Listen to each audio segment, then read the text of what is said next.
Alright, so this is our next Physics 11 lesson. In our last lesson we were looking at kinetic energy and the work kinetic energy theorem, the connection between them.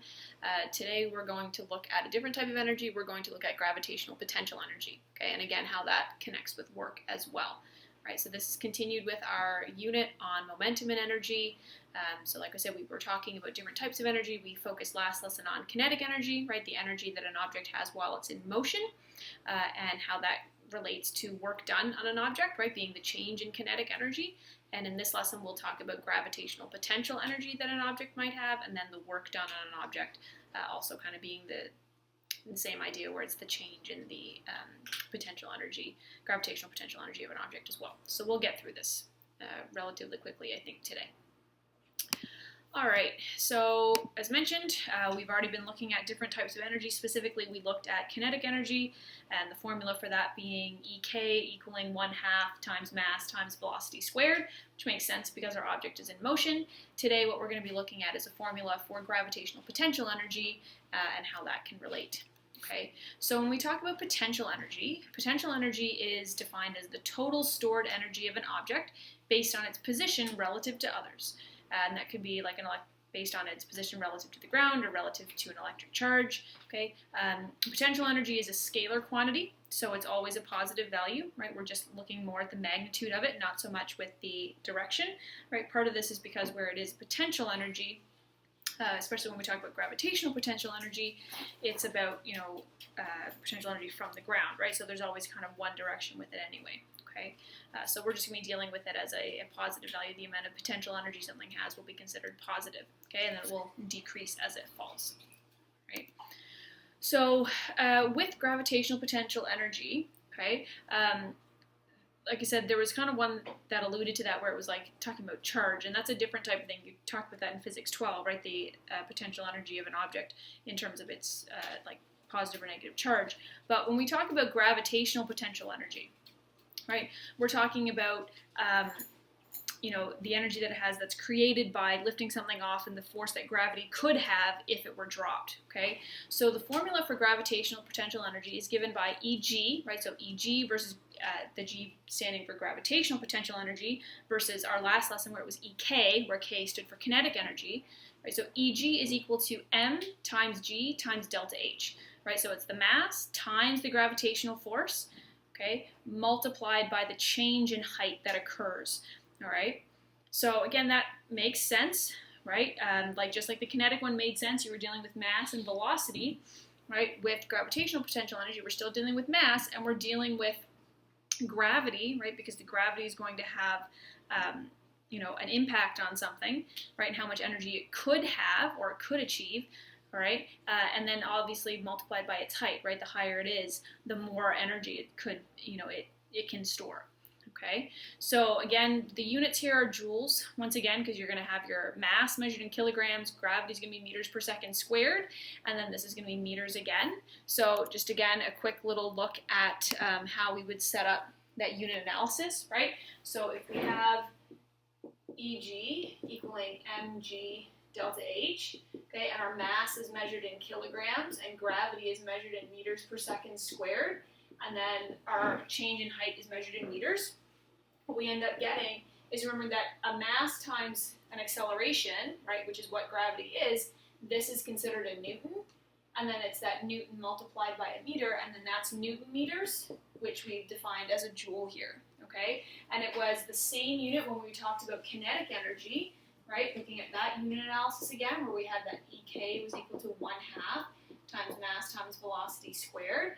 Okay, so again, the half is just a constant, but then when we talk about mass, we had kilograms, and velocity was meters per second, and that was all squared. So what you could interpret that as is kilograms times meters squared over seconds squared, right? Both of these become squared, and then if you break that apart a little bit, you can get the kilograms meter per second squared, right? Just use one of these meters and then have it multiplied by another meter.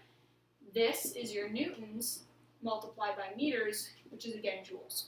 Okay, so both of those energy equations that we see now, you can see using that unit analysis and that unit breakdown, you do get that same unit of joules that can be done, and that's how it can again connect to that work aspect, right? Where a change in energy, whether it's kinetic or gravitational potential, can result in work done on the object, all right? So going back here, okay, we're basically just ready to get into our practice problems now, right? So an object has gravitational potential energy when it has changed heights, all right? So when it's changed heights, that's where it's going to achieve more gravitational potential energy, right? If you're just holding, if an object is sitting above the ground, right, or just resting at a particular height and it's not moving, right, it doesn't have kinetic energy because it's not moving, but it does have gravitational potential energy. The energy is stored in that object and can be converted into kinetic energy if it starts to move, okay? So we'll go through some practice problems now. So in this one, you're about to drop a 3 kilogram rock onto a tent peg. Calculate the gravitational potential energy of the rock after you lift it to a height of 0.68 meters above the tent peg. Okay, so again, with every physics problem, what we do is we start by listing the necessary information and necessary formulas. So in this problem, we were given that the mass of the rock that we are holding is 3.0 kilograms. We are given that it's being held to a height, right, raised to a height of 0.68 meters. We know that the gravity is on Earth, so we know that that's 9.81 meters per second squared. And we've been asked for the gravitational potential energy. Okay, we have a formula for that. It's equal to mass times gravity times the change in height. All right, so the mass of our object is here at 3 kilograms.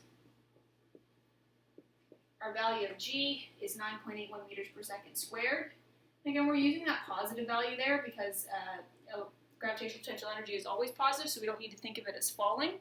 Okay, and then our height is that delta H, the change in height. So if it was on the ground and then we raised it to the height of 0.68 meters, that change in height was from 0 to 0.68. So it changed height by 0.68 meters. Okay, and then we're just multiplying here, right? So 3 times 9.81 times 0.68, and you would get a value of 20.0124 joules. Okay, in terms of sig figs, we only get 2 here, so we would just write this as either 20 and then just put the decimal but no 0 afterward, joules, or we could write it as 2.0 times 10 to the power of 1 joules, right? Because then that would push that decimal over. Okay, so there's our first one using that gravitational potential energy formula. Okay, let's take a look at our second practice problem, right? So in this one, a 10 kilogram weight is dropped on the ground during a workout. If the weight gains 121 joules of gravitational potential energy during the lift, and the weight started 0.5 meters above the ground, calculate the total height from which it fell. Okay, so it's going to be a little bit of extra thinking in this one and some formula rearrangement. Okay, so once again, let's list our necessary information. So with this question, we were given that the mass of the object that we're dealing with is 10.0 kilograms. Right, we know that it's falling, so we know that our value of G is 9.81 meters per second squared. Okay, we were given that it achieved an amount of gravitational potential energy of 121 joules when it was raised. And we're being asked for what was the height that it fell. Now keep in mind that it was only being raised from a height of 0.500 meters when it obtained, right? So this energy of 121 joules was obtained when it was raised from 0.5 meters up to the height from which it fell, right? So if you kind of think of this as if this is the ground here, and this is the height from which we're dropping it, right? It was initially raised from this height of 0.5 meters, and then it was raised up this much. And in that distance here, that's where it gained that 121 joules of energy. So there was an additional amount of energy gained already, right? The object already had a certain amount of gravitational potential energy when it was already at the height of 0.5 meters, and then it gained an additional 121 joules of gravitational potential energy when it was raised to the optimum height from which it then fell all the way. So you kind of have two ways you can look at this. You can either figure out well, what amount of energy, gravitational potential energy, did it already have at that height? Because the mass would be the same, the gravity would be the same, and you know that that initial height is 0.5. And you could figure out, okay, this is how much it had, this is how much it gained, so at its maximum height from which it was dropped, it has a certain amount of gravitational potential energy, and then you can solve it that way. It is kind of a little bit of extra work to do it that way, though, because what you can do is you already know that this 121 joules is from whatever this height is. If you can figure out this height, you just need to add 0.5 to it to get the total height from which it fell. Okay, so this height kind of relates here, but it doesn't actually relate to this 121 joules, right? So I'm going to call this like HI, like height initial, and we're more interested in like height final, okay? So there's like, or I'll call this one H1, right? This is H2, and then combined is kind of our total height here, okay? So this gravitational energy, right, is coming from that formula mg delta h, right? And this is what we want to try and figure out. What is this distance? So we'll call that h2, right? So Eg is equal to mg h2, right? That's that value we were talking about. We're interested in what that value is, so to solve for h2, we'll have to divide both sides by m and g. So our gravitational potential energy divided by our mass times our gravity will equal h2. So in doing that, we can take that 121 joules, divide it by the mass, which was 10 kilograms, multiplied by our gravity of 9.81 meters per second squared, and that will give us that second lift in height, right? So we do this math, 121 divided by 10 times 9.81, we get a value of h2 equaling 1.233 meters. So our total height, hf, is that 1.233 meters plus the 0.5 meters of which it was initially resting, which gives us a final height of 1.73 meters. And that's what we're going to keep for 3 sig figs.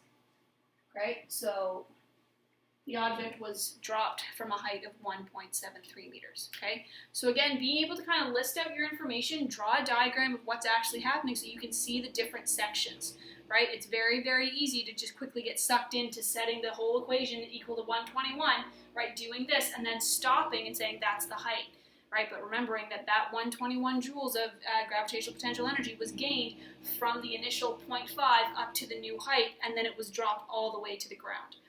Okay, so just, be carefully reading your questions, right? Draw the diagrams if it helps. All right, let's take a look at practice problem number 3, right? So again, there's your solution. So with practice problem number 3, we're going back to discussing that idea of work and gravitational potential energy. So I've already alluded to this multiple times about how work we discussed in our last lesson was directly related to the change in kinetic energy of an object. Okay, so the work done on an object is equal to the change in kinetic energy of that particular object. And the same is true for gravitational potential energy. All right, again, in this case, the work would have to be done, again, parallel to the object's motion. And if we're talking gravity, something falling, it means that the work is going to be done in a vertical direction. Okay, so in this case, right, our work is equal to the change in our gravitational potential energy. So it would be the gravitational potential energy that the object has at the very, very maximum height, the top, versus where it started. Okay, so wherever it ended minus where it started, that's going to be your change in, that's going to be your value of work. Okay, so the change in gravitational potential energy. So let's take a look at practice problem number 3.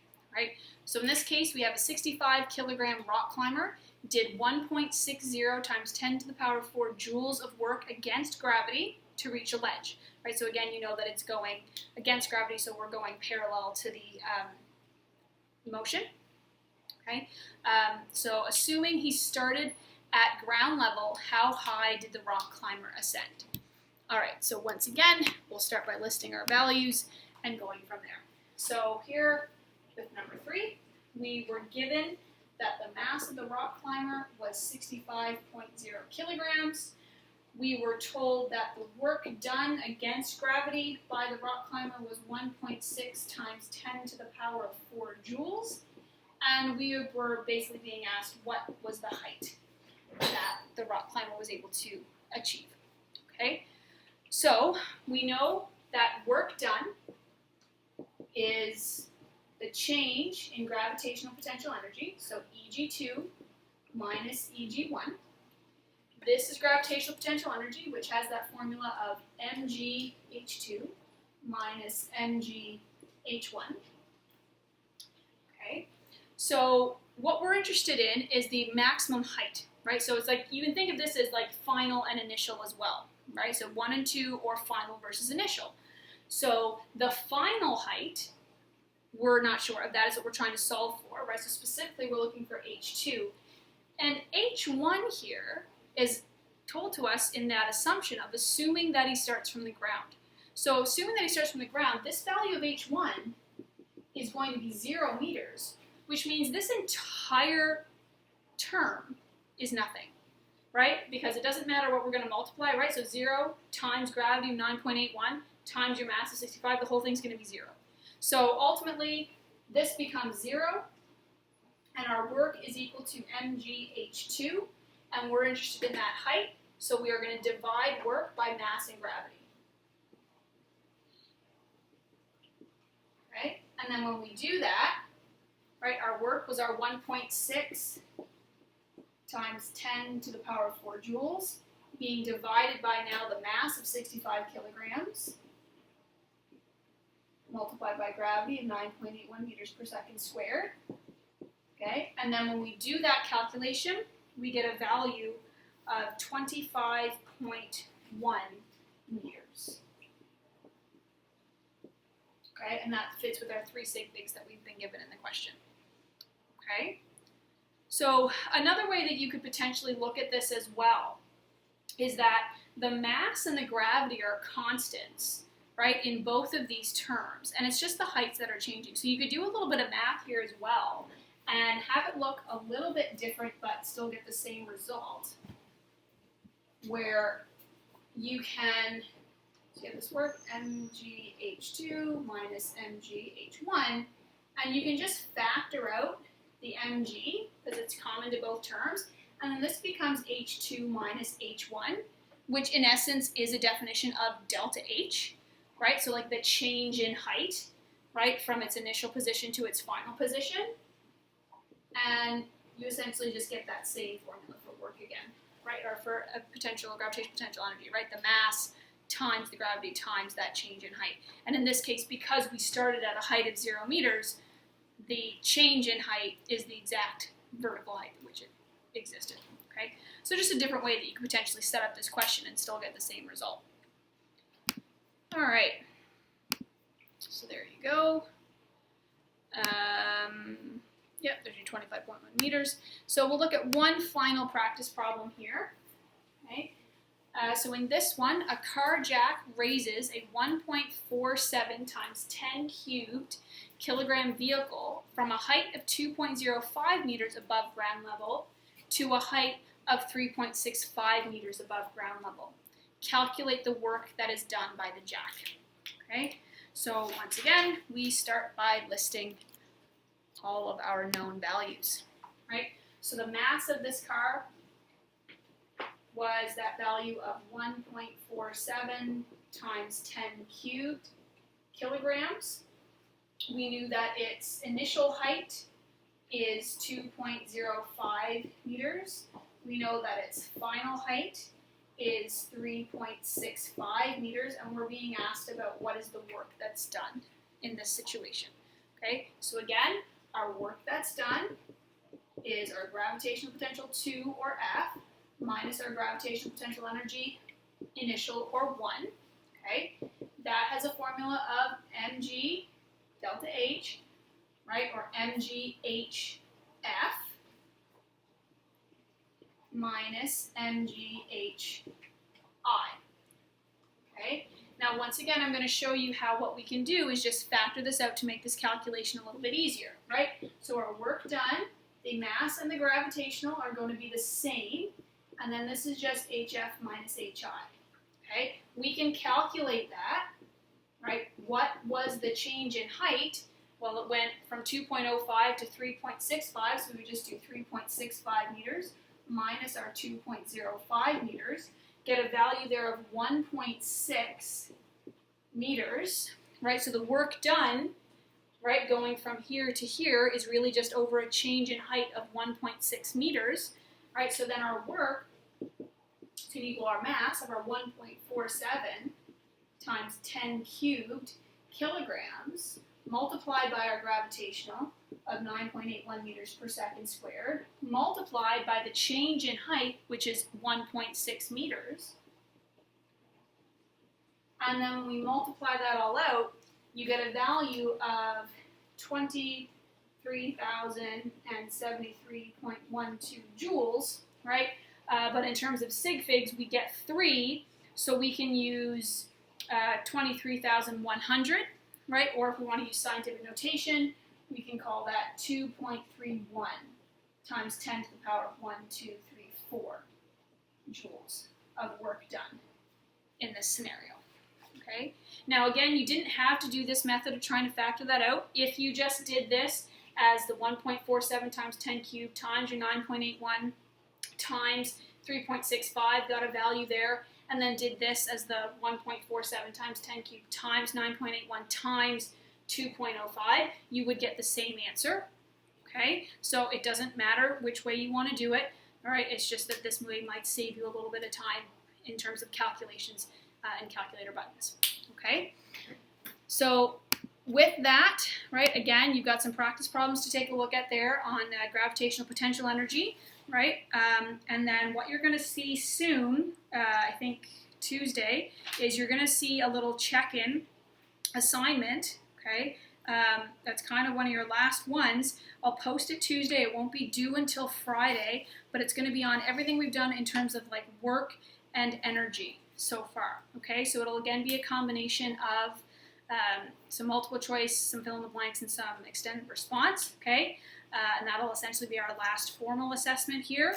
And then I'll post one final video just to try and keep, get as much done as possible on the Friday on power and efficiency, okay? And then what I'll do is I'll have a work package ready for you all on at some point during this week on efficiency and waves. So those of you who would like to continue your learning, through the month of June or over the summer to make sure you're prepared for Physics 12, you have some material available to you to try and take a look at that. Okay, and that's it.